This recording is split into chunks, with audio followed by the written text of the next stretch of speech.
Alrighty. Doc here from North America. Good morning, good afternoon, and good evening. Mountain, what's cooking? So I went to confirm that when the first stochastic value is higher than the slow in the daily and the weekly, then for the currency pair, it's a buy, correct? Yes, exactly. Also, also with the Hinky ASCII though, has to be a green Hinky ASCII. So in other words, right now you're looking at the dollar index. Let's see what were you looking at? Let's see if we can find what product were you looking at. Let's look at the product you were looking at. Like right now, you can see the dollar index has 3 red Hinky ASCIIs. At the same time, the green is below. I believe it is. Let's take a look at that a little bit closer again. Right there. Let's see. So it's at 21, and the yellow is at 37. Right. So the slow is at 37, and 21 is the fast. So the pressure is on the downside, and then right here you can see the same thing with the dollar index. Is that it right there? Yes. That's a dollar index right there, and the pressure is building. R has not broken. See it right there? We're using a zero line that's blue. It has not broken yet. It's still trying to stay in the buy. Hey, Robin. So that's where we're at there. That makes sense. So now, let's see, where are we at on this? Oh yes, so, and that will be about 2 hours, right around there, hour and a half, 2 hours behind our math, but it's way ahead of MACD, moving averages, parabolic, so forth and so on.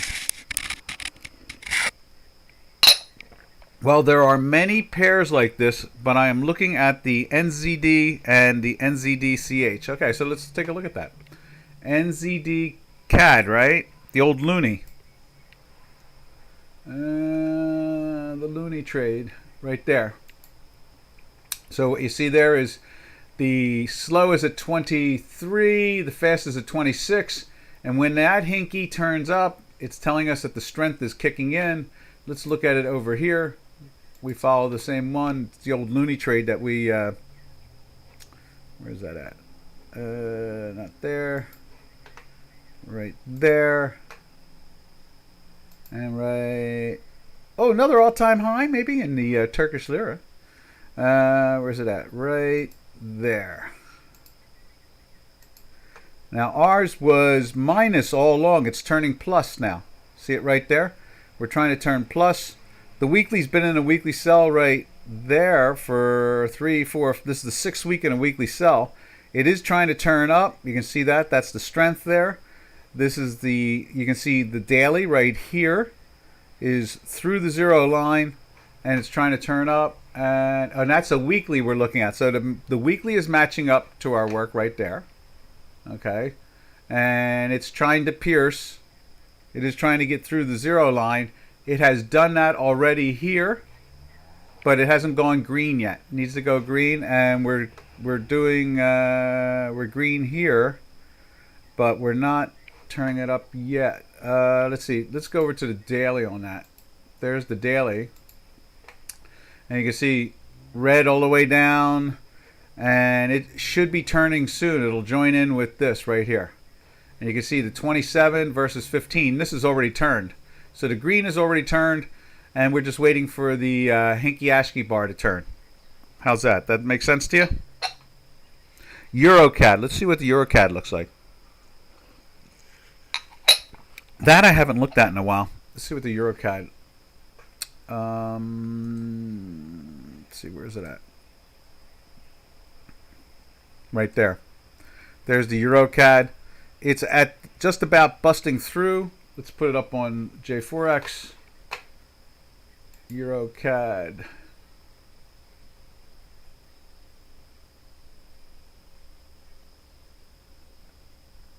EuroCAD. Huh. All right, let's punch it in then.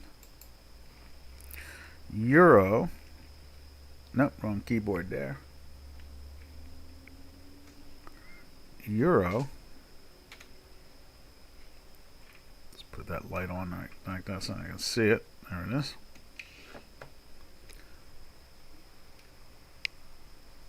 Let's go back to there.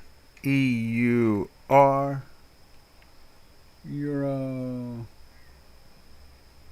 Huh, that's interesting. CAD. Right there. Now, EuroCAD is on the daily. You see it's trying to lift. We'll know in a few seconds here when it fills in.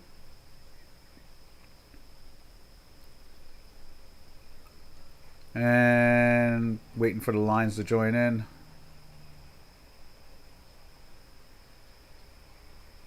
Here it comes. There you go. All right, so fast is a 34, slow is a 26, showing the strength. We have a red-green going on at the moment right here. It's almost piercing. And you can see this is definitely trying to develop a green hinky. So it's getting very close. So yes, you can see that's trying to turn up. Let's see. Hey, everyone. Dookie Webinars. Hello to you.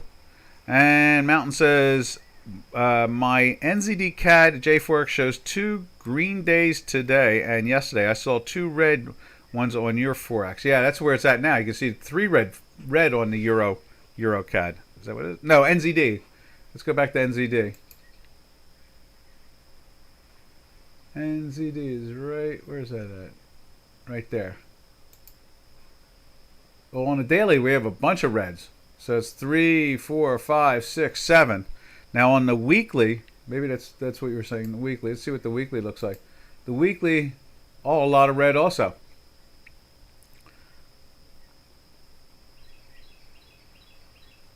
I don't think that's it. Here, let's look at the parameters of it. So, edit, Hinky ASCII, input is, output is 0, shift, transparency, and then advance. Just show the indicator on all time periods and nothing else is filled in. And so that's what we're using there. Okay.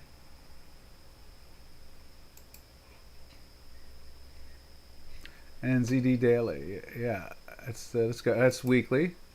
And then here's daily. Same situation, same indicator information. 0, advance. Just show the indicator all periods. How's that? Does that help out any?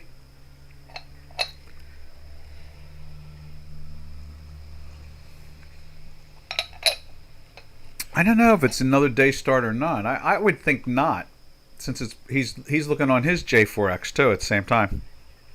I guess we'll see.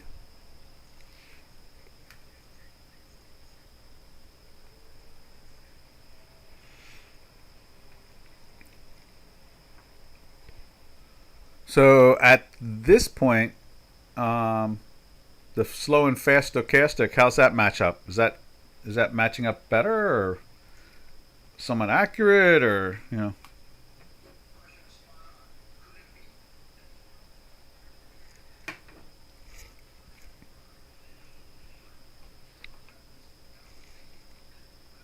Let's see. Mountain says, so something is strange here.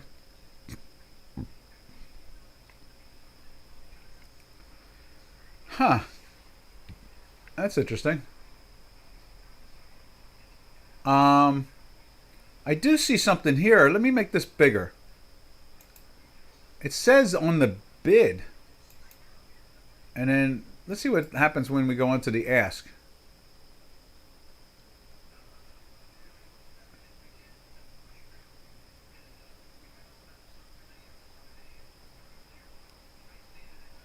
Let's see what happens when it's reloading on the ask. Let's see what that does. See if that has an influence or not. The bid versus the ask. Seems like there's only 2 choices here. Bid or ask. We were set on the bid. And let's see. It's still filling in. Okay, so there's the ask. It's turning green. And then let's go back to the bid. And the bid is red. See that? And then what if we do the weekly? See what kind of influence that is on that.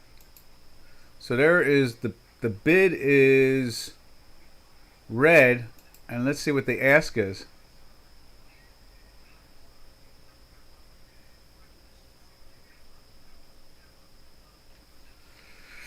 Let it fill in. I think that might be part of the solution too.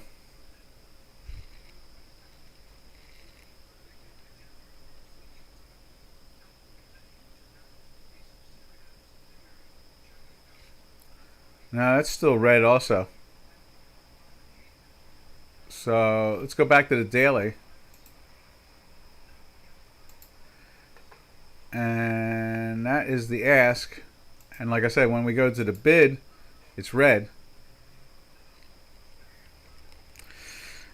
At what time a candle should be set to start at GMT 000 Asia open? That's a good question. Let me see if I can find that, the setting. Let's see if we can go in and look at the Hinky. Edit Hinky. We went into here, and it just shows the. Let's see, set at 0. Are you set at 0 on the shift? How about if we go? That doesn't seem to be doing anything. Oh wait a minute, here's some more. Wow, I'm really all over the place now. I want to go back to 0. There's 0. How about this show indicator output tooltip? Value. Huh. Let's see. Yano says 1800 GMT at Dookie, but some have 1900. Ah, there you go. I've had to do work on issues of counting that it creates. I can imagine. Yeah, just that 1 hour difference easily can it changes the whole complexion. Really, it does. You're right. Maybe that's what it is. Now, where would I go to check that on mine? I would imagine mine is set at what? On the same as, it's Dookie, right? So it's 18 GMT. Let's see. Where would I go on this to be able to take a look at that? Free lock mode. Let's see. Select custom range. How about select custom range? I don't really see anything changing. Time, no.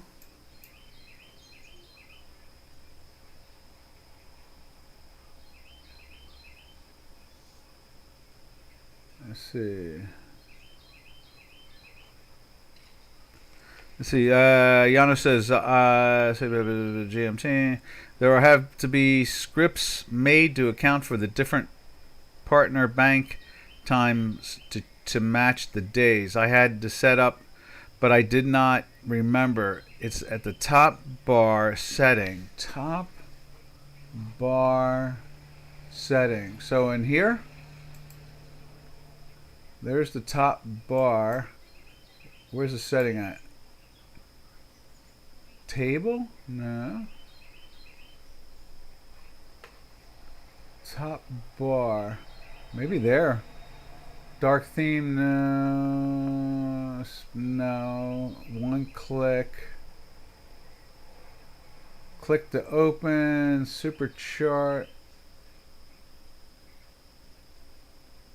Demo. Click to register live. Let's see. Top bar. Wait, I can log in into that demo and you have it there. Okay, go for it. Log into the demo. Now you have Hinky ASCII. This is why your candles look different than the actual price candles. Oh, yes, it's Hinky ASCII. If you delete your Hinky ASCII, then your candles come back to normal. Yeah, but I like the Hinky ASCIIs. They match up to the dots. That's the whole idea, is to match up to the dots. And the Hinky ASCII match up to the dots better because it's an average. So in other words, I'm not looking at candlesticks. I'm looking at Hinky ASCIIs. because Hinky-Ashkeys match up the dots better than the dots on my Chicago Quant. That's what I'm matching up to. I'm not matching up to a candlestick. That's what it is, Mountain. Go to Hinky-Ashkey. They're a little delayed, but they're more accurate. The idea is to be less whipsawed, you know what I mean? Right. The Hinky-Ashkeys match up to it better than the candlesticks do. Exactly. Because they're smooth. And you need that smoothing situation. The platform is set up via general settings. It has time zone and day start time. We figured out what the problem was, Janos. He's using candlesticks, not Hinky-Ashkeys. That's why.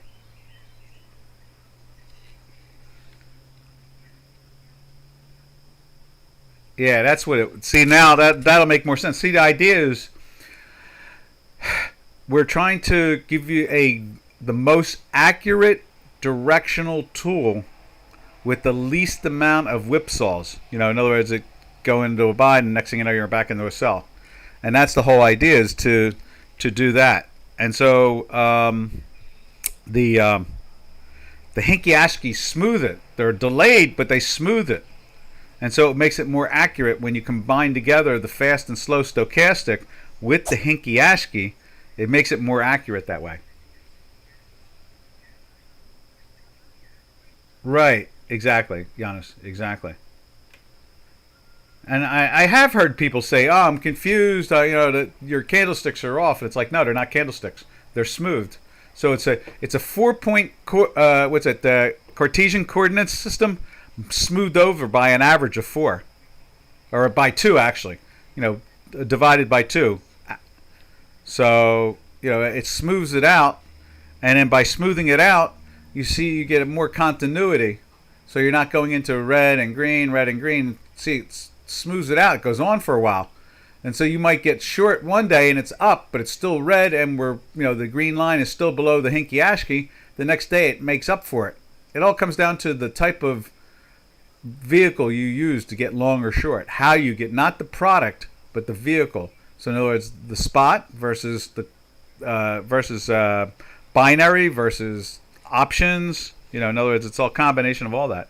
So since you have HA and the fast and the slow values to tell you when a currency pair is in a buy or a sell, do you still need the Chicago Quant?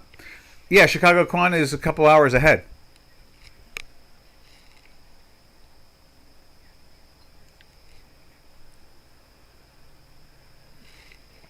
But, as I've always said here, if you don't have Chicago Quant and you're not watching the webinars, then this is the best thing to have. You see what I'm saying, Mountain? It comes into your time. It depends on your trading activity. Imagine if you're trading options. Well, you can use the J4X.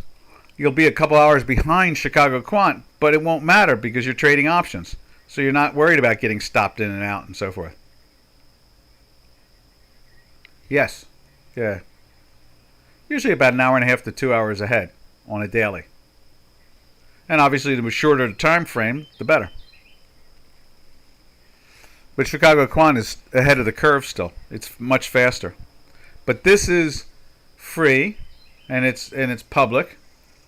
And so, if you can't afford to have something like Chicago Quant, then you use this. That's all. Not too bad. Well, it also seems like the stochastic 533 is ahead as well, and from my looking at it, yes. So the fast stochastic is always ahead of the slow. So in other words, when it goes plus, in this case here, it's at 28, and the slow is at 16. What product is that? That's the NASCAD. Now let's go back over to NASCAD without the Hinkies. See, I don't have to put the Hinkies on Chicago Quant because I have the dots. Let's see. And here is the NASCAD. And as you can see here, it's trying to get through the zero line already. Now, there's no doubt we already see that with... Where's that mouse at? Come here, mouse. I got 3 colored mouses, and I still can't get my act together. All right, and then you can see here we're at 28, going on 29, and the slow is at 16. So it's confirming the strength you're seeing right here on the daily, right there. You're seeing that. It's confirming it. We've got a green dot. It's telling us that this thing wants to take off. This is still red, and it's still working at it.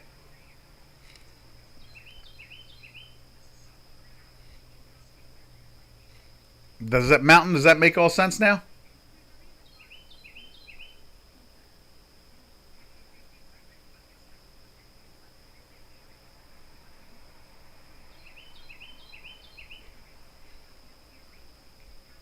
Okay. All right. If you want to see anything else? If not, I'll just keep on marching again. We'll go back to dissect the dollar index itself. I haven't really taken that close a look yet at the dollar index. I think it was moving down or up or something like that. Yeah, well, obviously if it doesn't go down, it'll go up. There it is right there. It's going down. But it's right on the edge of going into the sell. You can see it right there. We're at 0.01. It's right on that edge. We're in the weekly sell, so no surprise there that the pressure's on it. Let's find it over here at the same time.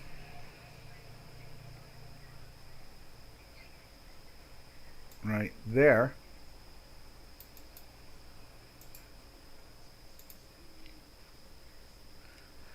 You can see there this is the daily. It's been in a buy. It's trying to go into the red just like Chicago Quan is.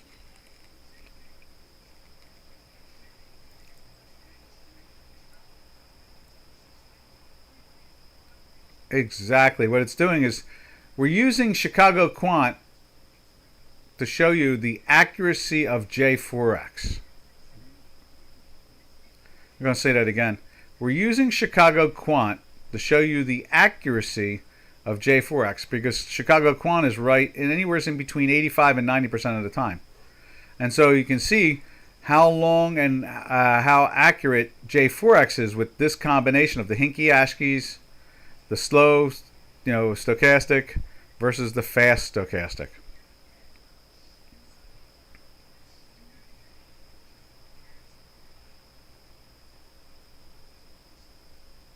Exactly.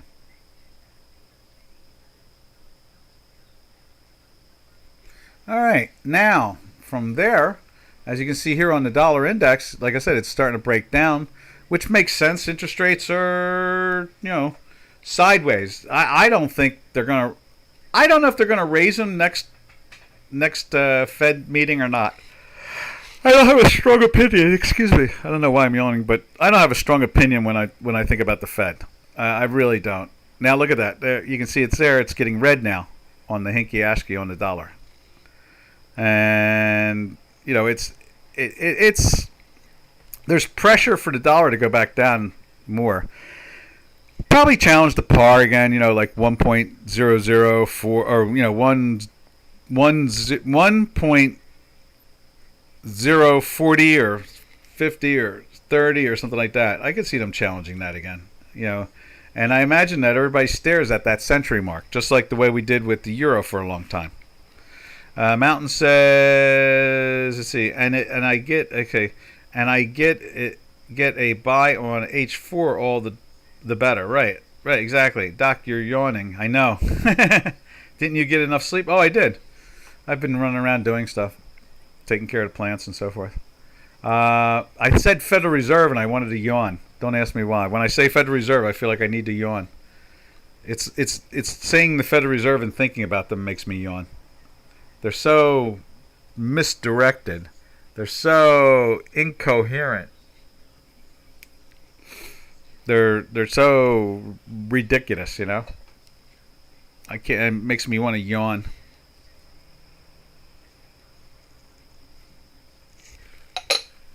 No, I've been up since 4:30. It's fine. 4:30 Eastern Standard. So I've been up. To me, it's lunchtime now. It's almost 9 o'clock. So I've been up 4.5 hours. All right. So that's the dollar. And matter of fact, let's take a look at interest rates just because of me saying it out loud. Out loud. And there's the 30-year right there. You can see it's trying to get into the buy today. It climbed into the weekly buy last week. They popped it yesterday and then fell back. Almost made it into the buy. Now it's trying to get into the buy again today. It looks pretty firm there. Let's see if we can put that up on J4X. Right there. And you can see it's trying to turn. We got 17 on the... You got 17.3 on the fast. You have... What is that? 16.1 on the slow. It's trying to turn up. We're seeing that pressure on the upside. And so remember, when a bond goes up in price, when it goes up in price, that's what we're looking at there, price, then what happens is that, oh wait, that's not the dollar index. Where's the 30-year? Right there, there it is. And so here we go. When it goes up in price, the interest rates drop. And when interest rates drop, the pairs gain against the dollar. That's pretty much the whole process of it all. You're still sleeping in Eastern European time. And it wakes me up with email.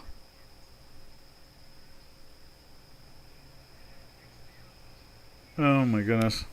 Ding, ding, ding. Now you can see here on the daily, it's been battling to go up. You can see that right there. Is that the bond? Yeah, that's the bond. I think that's the 30-year bond. Yeah, 127 and change. Yes, that's it. You know, it's 127.9. I'm at 120. Yeah, 127. Yeah, 9. That makes sense. Yes. Exactly. So now you can see here on a daily, it's been in a buy for days. And Hinky Ashki is like, I guess this one was, oh no, wait, there it is. That's at 60. And what is this?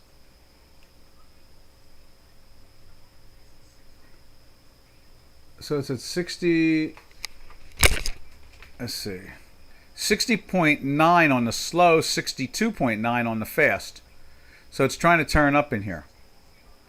And if it closes like this, then obviously there's going to be more strength. Now we're in a weekly buy already from last week, and wouldn't surprise me if this thing's been in a weekly buy for 2 weeks, like us, maybe even 3.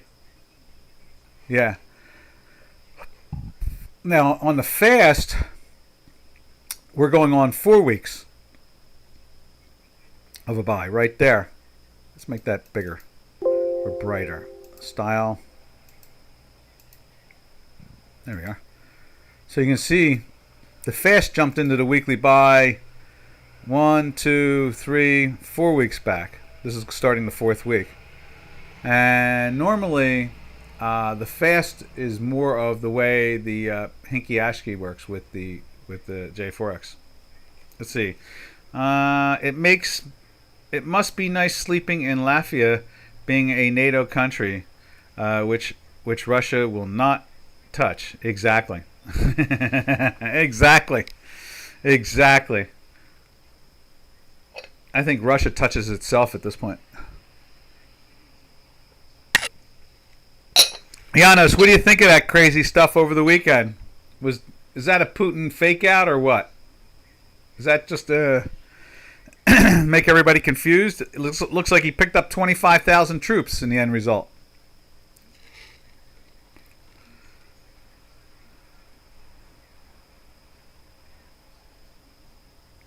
Well, one thing's for sure. They're not going to pester you as long as you're NATO. Yeah, I hear you.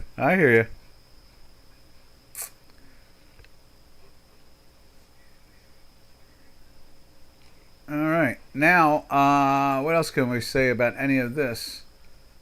I would say basically, as long as interest rates look like they're going down, you're going to see pairs trades weak.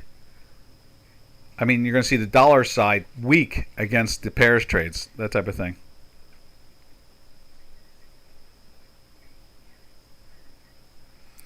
Looks like the head of the Mercs got his way out before his troops were disbanded in okay, and suddenly falls out window or sips on bad tea. Yeah, I hear you.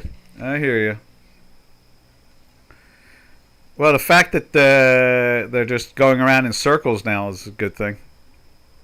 When they're not shooting at Ukrainians, it's they're shooting at themselves. So that's pretty much the name of the game.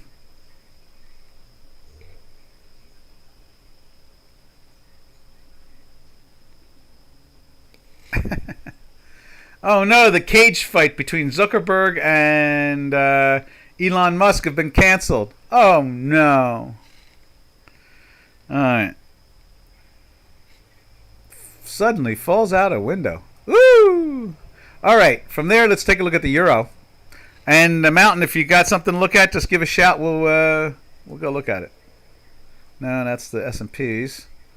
Let's shoot over to here. And there it is right there. There's the euro. Euro is battling its way to try to get into that buy again. We're in the weekly buy, so you couldn't take the short anyway. Just knew that it was breaking down. Let's put it up on J4X. Right there.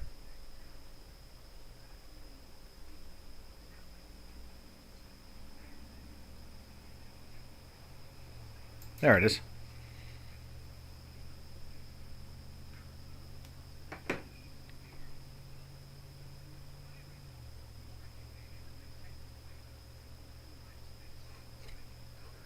All right, so that's where we're at the moment.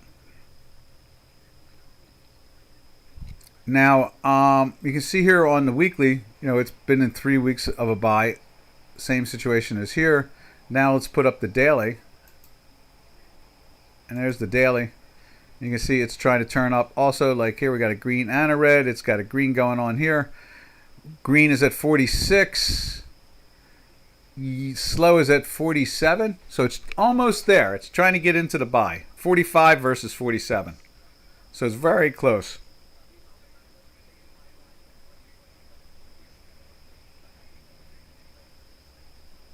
Yeah. That's the action. Let's see. Yana says, the hell I know, though. I got no algo on mercenary mutinies. There probably is, but we probably are not really looking at it the right way. So in other words, I guess it would have to be like fundamentals and mechanics and so forth. The way countries trade with Russia, so forth and so on. I'd imagine, if nothing else, you have to imagine that one thing we know for a fact, and that is that an invading force got less than 300 kilometers to Moscow. Now, it doesn't matter if it was a charade or not. They've shown the world that invading forces can get pretty close to Moscow. And that's not something to brag about if you're a Russian. You know what I mean?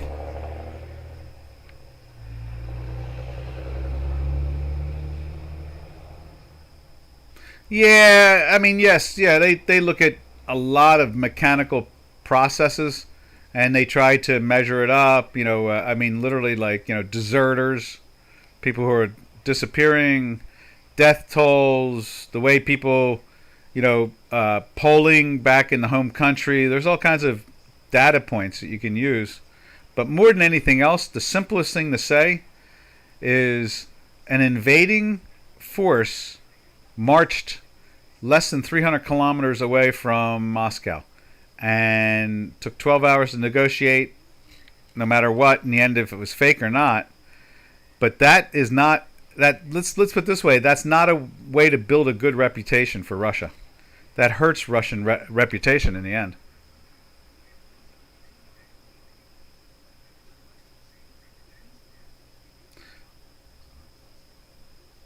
There was something in news that someone submitted one to the U.S. government and they improved and knew. Yeah, I saw that too. They knew the Congress had been briefed on it on Wednesday or Thursday. I think that's what it was. They were briefed on it a couple days ahead of time.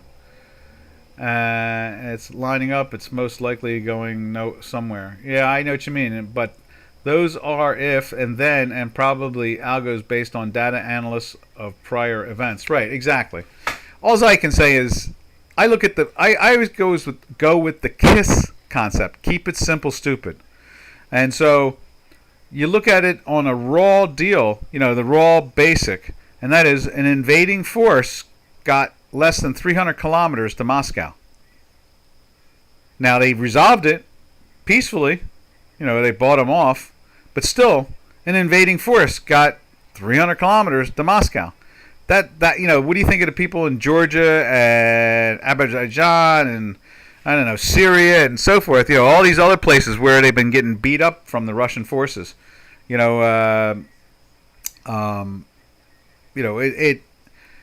It says it's telling them that the Russian Federation is weak. It's not Russia can't be beating its chest saying, "Look what we did. We turned them back." The fact that they were allowed to even get that close is a bad sign. Doesn't matter if it was fake or real.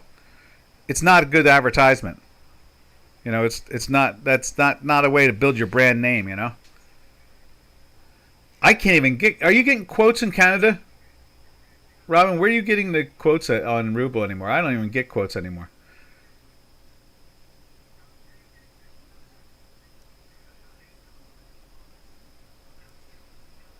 Right. Yeah, I agree with you, Janos, on that about the probability and so forth.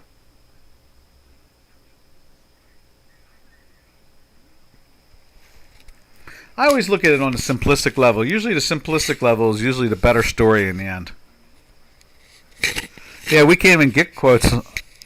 That's like that article I showed yesterday about the BRICS. People, they were saying basically people have said if the BRICS are backed by gold, people will buy gold instead of the bricks. That's what the problem is that they don't have real currencies. So how can you trade them if there's no currencies?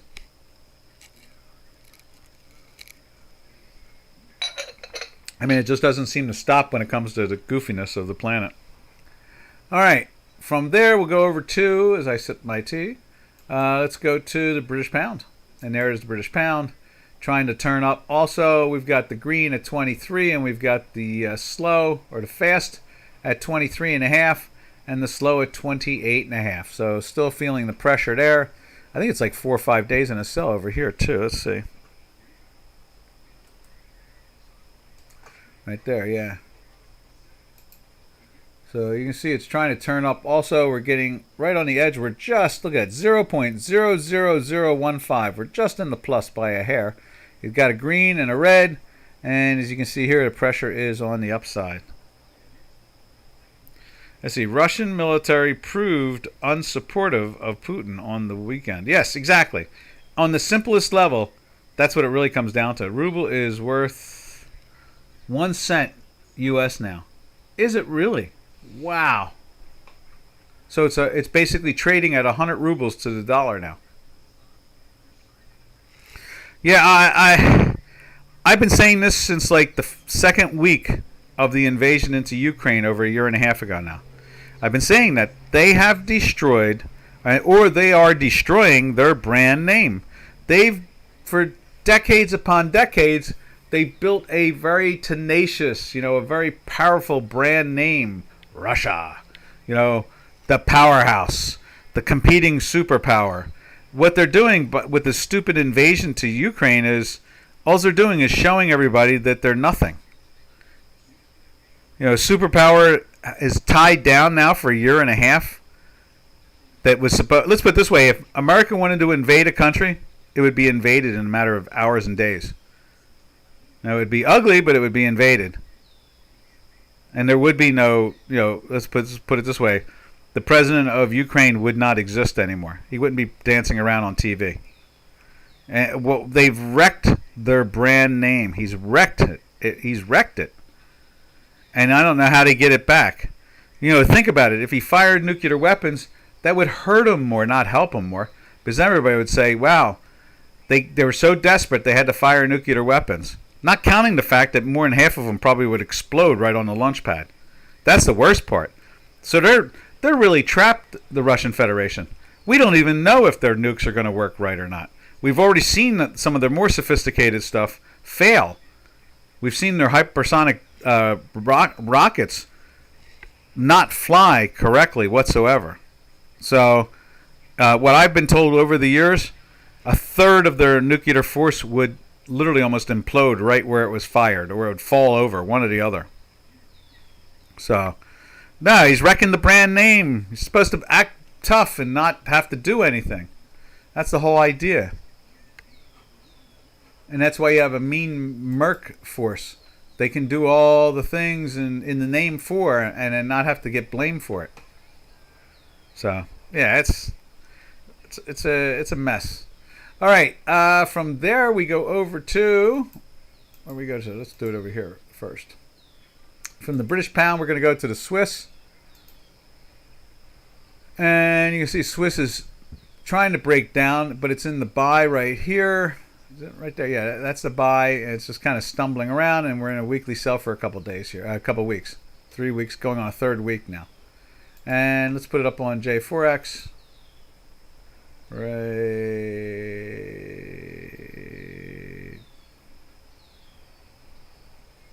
Right there it is. And so look at that. It shows that like triangle, over the last 8 days. Just 7 days, 7 days. It's like trapped inside a range. There's no real clear look. The clear direction is if you can tell us where interest rates are going to be and confident that it will happen, then that's the only thing that's it. It's a fundamental now. Would you believe that? We have fundamentals on some level now actually pushing the market around, which is kind of nice to actually see fundamentals function. Because that's half the complaint I have all the time about that. And Giannis has had the same complaint. Trading on fundamentals gets kind of sloppy and dangerous because it doesn't last more than a few minutes at best. But right now, the currency pairs move to the anticipation of what the interest rate will be in the States. And that's why we're seeing a weaker dollar this morning, because interest rates are dropping. All right, and then from the Swiss, we slide over to the yen, dollar yen right there. Dollar yen is acting very, very firm. Whole new game there in the Yenville, I guess you could say. Yenville. Matter of fact, they made a new high right there. There's a 143.94 and a half, and the high there is 87. So it's made a new 35-year high. No. I'm wrong. I'm sorry about that. It's like a 26-year high. There's right there. There's the 35-year high right there. The 151.94. Back in what was that? Is that December 10th? No, that's in October. That's in Rocktober of last year. 84 to 1 in Canadian. That would make sense, because that's what the Canadian is at right now, right? Speaking of which, let's go over to the where do we go from here? Oh, we go over, we go from there to the Turkish lira. There's the Turkish lira. Turkish lira at all-time highs again now at 28.57, all-time high. And we explained that yesterday. We were looking for that 1/3. We've gotten past the 1/3, which is 27. And now we're looking at the 50 percentile. And the 50 percentile puts us right around the 31 area. So I guess, that's where I figure we're going. I think we're going to 31. And we're only I started that when we were at 22 or 23. I figured they're breaking out. And if this is true, then what we're going to see is, so 31. I had something in my head I wanted to say out loud. What was it? It was about the 31. Yeah, I think we're going to go to the 31. I think we're going to get there. Let's see. Well, I guess, no, that is a U.S. As a currency trader, I always quote in dollars. Oh, okay. So right now the ruble's hanging out in the 84s. Woof, woof, woof. And then the ruble, which is the lira, is the little ruble at this point. That poor thing looks like it's going the same way as the ruble. The Turkish lira just looks worse and worse and worse.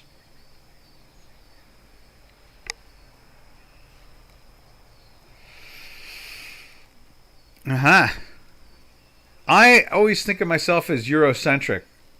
I like to look at the way the world looks at the currencies, outside the United States. So, because in the United States we have them all backwards. And that's kind of a drag. I don't want to talk about currencies where most of the people are like, what's he talking about? So I always look at it more like as if I'm a trader outside the country. All right, now from there, we go over to King Peso. Right there's the King Peso. You can see here it's making lows, which means it's gaining against the dollar. This is basically the pillar of the brick. I call it the M brick. And you can see the Mexican peso showing strength. They tried to pop it up the last couple of days. Let's see if we can widen this a little bit. See if it does it.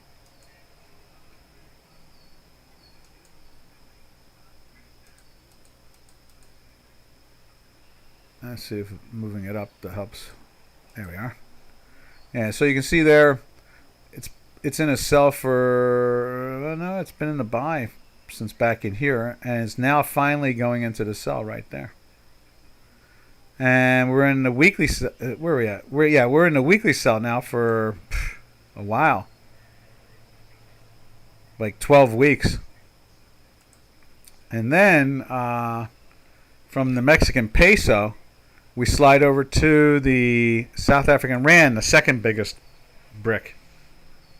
Question: is Erdogan friends with Putin? Yes. And playing the fence? Yes. Or is he solidly in NATO's side? No, he's not solidly anywhere.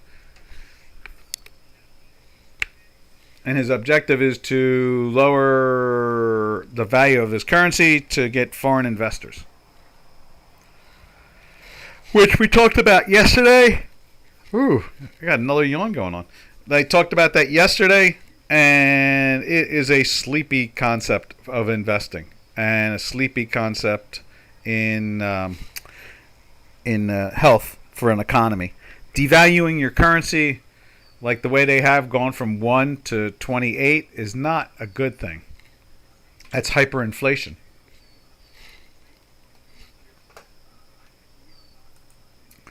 So there's the South African rand. Let's take a look at gold. That's what we do when we look at that. We look at gold.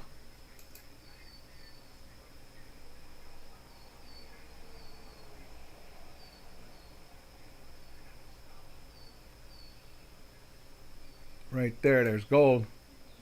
Gold is trying to lift up. Notice that this morning. You see that here. The green line is at 36.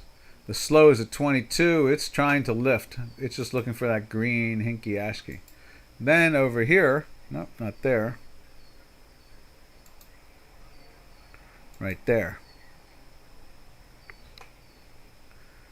You can see right there, gold is fighting to get into a buy today.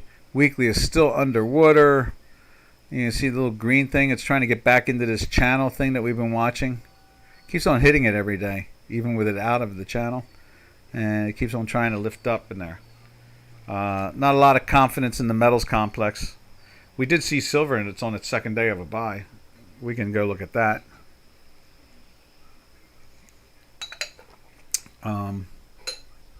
Let's just take a look at that. And there's silver. Went into the buy yesterday. It's trying to climb. We're still in a weekly sell. It's having its problems. It can't really get any legs. I'm amazed that it's at 20. It went down to 22. It always amazes me, that it doesn't build a higher low over the years.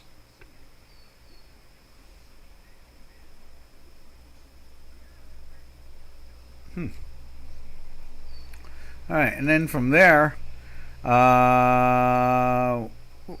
we can look at copper too. Copper is trying to move down on a third day in a sell, but it's in the weekly buy. And we can say the same thing about, let me just save it right there. And then we look at platinum right there. And platinum is trying to get into the plus. We got a green. It's trying, but it's been in a weekly sell now for 7 weeks. So the pressure more is sitting on that than anything else.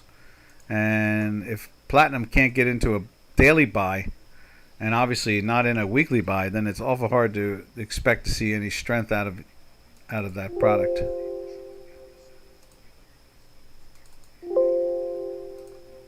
There you are. Let's see. Mountain says CAD really got hit hard 45 minutes ago when CAD data came out. Yeah, they put that stuff out at the beginning of the webinars. I noticed that. Let's take a look at the CAD. We're going to finish it off with the CAD, actually. Because from the CAD, we go into the energy sector. That's why I showed you the 4 metals. From there, here's the CAD. And CAD is trying to lift up. You can see that. It's trying to perk up, and it's trying to get through the buy here as we speak. It's an actual plus at the moment. Weekly is still weak. It's weak in the sense that it's just not strong. And then over here, let's take a look at the oil market. We'll use Brent to start off with.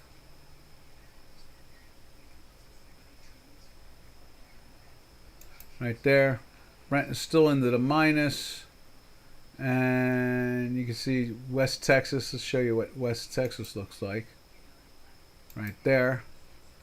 Trading at 68 bids now. And over here, it's been in a daily sell for a bunch of days.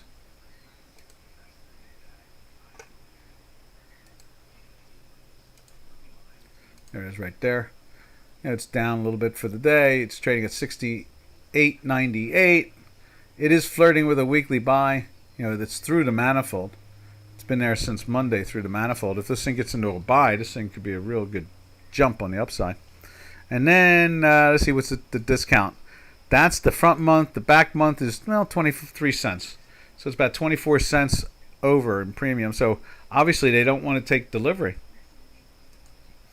And then what do? We go to let's see. So we see both oils are kind of sloppy and down. And so Canadian normally is flying up from that. Let's go back to the Canadian. That's usually what it does. And it is. It's trying to go up. But that is the recipe of it all in the end. All right, traders. What else can we say about any of this? Anybody else have an opinion? Our markets are getting ready to open up in less than 4 minutes. What did we talk about today that we should compare things? Boy, I really wanted to go after Bitcoin because it's almost at 32,000 now. We've been in a buy for like 8 or 9 days. Let me just show you that. And we didn't get around to really talking about the Bitcoin. And it's well worth, since they've come up with an exchange situation, it's made it look a lot better. You can see here. So yesterday they made an all-time high of 31,655. And today's high is 30,890. So it's like 700 points lower. And it's looking fine. We've been in a buy for, this is the 6th day, and we're in a weekly buy for, a whole week and going on a second week now. So, and the fast was been in a buy for 2 weeks. So, again, all of a sudden, cryptos are back in the saddle. So. All right, traders, we're out of here. This is Doc from North America. We will catch you all tomorrow, same time, same channel. So, happy trails to you. Until we meet again, happy trails to you, to all our trading friends. Later, traders.